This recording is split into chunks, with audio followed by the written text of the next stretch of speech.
Hello guys, hello. This is for Gemini. Gemini, welcome dito sa aking channel, Kapalaran 888. Welcome Gemini. Alamin natin kung anong messages, vibration, gabay, energy para sa lahat ng Gemini. Okay. First card natin Gemini is the Lovers. Next is the World card. Okay. Gemini. Sinasabi ng bara sa'yo dito na if you're in a relationship,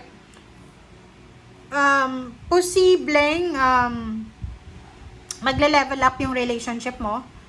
So, kung may asawa ka, possible na meron kayong plano together ng person mo para sa fulfillment ng relationship nyo.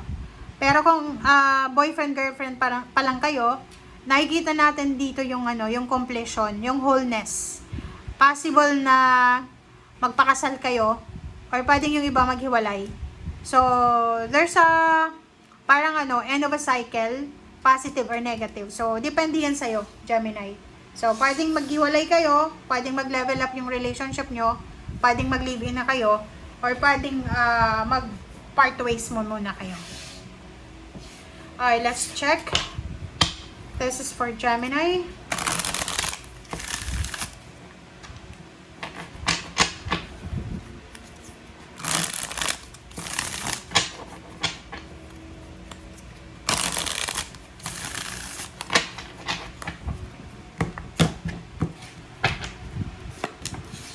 Okay, the Star. Eight of Pentacles. Yun. Wow. King of Swords. Meron ditong Gemini. Meron na Gemini dito guys na nag-iisip ka. Parang hindi ka makatulog sa gabi kasi iniisip mo kung ano yung mga kailangan mong gawin. Kasi ang taas ang pangarap mo, especially kung breadwinner ka ng family mo, mataas yung pangarap mo. Gusto mo ng stable na job, gusto mo ng stable na income, gusto mong matupad yung pangarap mo.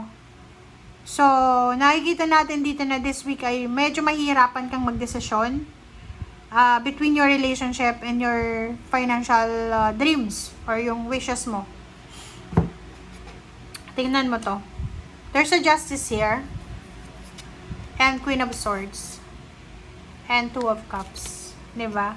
Nakikita mo dyan, sinasabi ng birahan na may iba sa inyo dyan na mag-iisip kayo this week. Pag-iisipan nyo yan ng doble-doble. Mag-iisip ka kung itutuloy mo ba yung relationship na to, magpo-focus ka ba sa trabaho mo, magpo-focus ka ba sa business mo, magpapakasal ka na ba? Diba?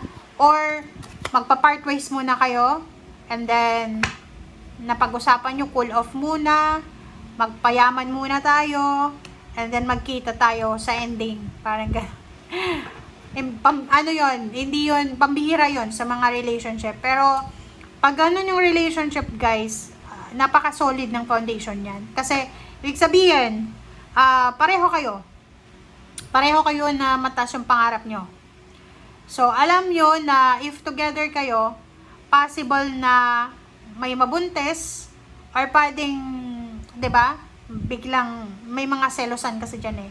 So may iba na setup, ang iba nagsi-setup na cool off muna sila. And then by the time na ready na sila together, yung sobrang stable na sila together, mag-uusap ulit sila. Parang ganon. Pero sa liberal yun na situation. So nakikita ko sa'yo dito, yun yung pinag-iisipan mo eh. Yung parang gusto mong tahakin yung direksyon na yun na mag-isa. Pero natatakot ka na baka masaktan mo siya. Sa trabaho ganun din, like meron ditong group of friends, pwedeng magkakaibigan na kayo sa trabaho, magkaka-team. Or pwedeng ikaw yung team leader, ikaw yung manager.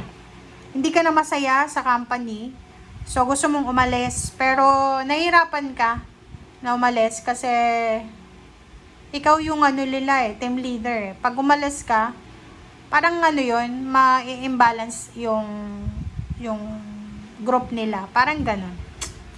Let's check.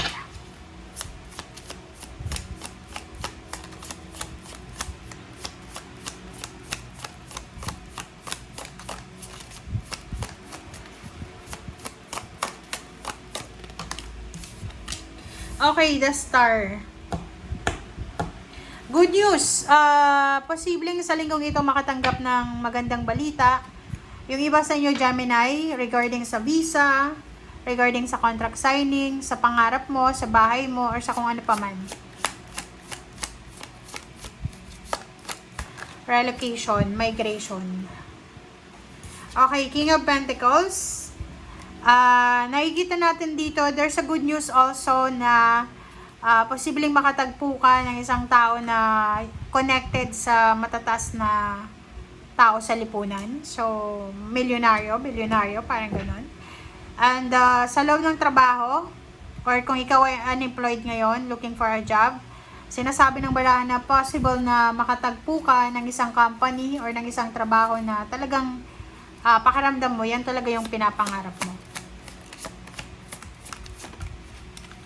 Okay, King of Swords and Five of Cups. Kaloka. So, yon ang message na to, related to doon sa sinabi ko kanina, na may desisyon ka na gustong gawin, pero natatakot ka na baka magsisi ka sa bandang huli. Okay.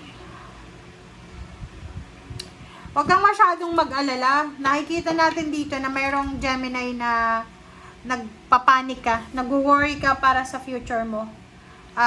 Naka-focus ka sa future mo na parang iniisip mo na yung situation mo sa ngayon, maapektuhan yung future mo. No, mag-focus ka lang sa ngayon. Focus ka sa ngayon.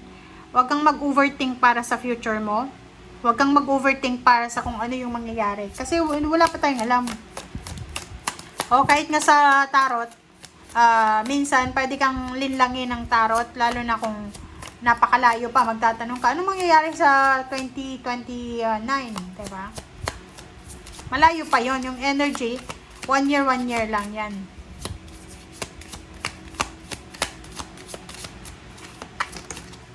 Okay, Ace of Wands. Nakakaloka. Merong mga Gemini dito na out of the blue, medyo maaalala nyo yung mga ex nyo. Yung ex nyo, yung nangyari sa past mo, yung mga bagay na nagbigay ng saya, ng lungkot sa'yo sa nakaraan. So, eto siya. Ay, kita ko sa'yo dito na merong Gemini na possible na excited ka na umuwi ng Pilipinas, or you're excited na pumunta sa reunion, or sa kung ano pa man na pagtitipon na doon mo makikita yung mga taong naging parte ng past mo.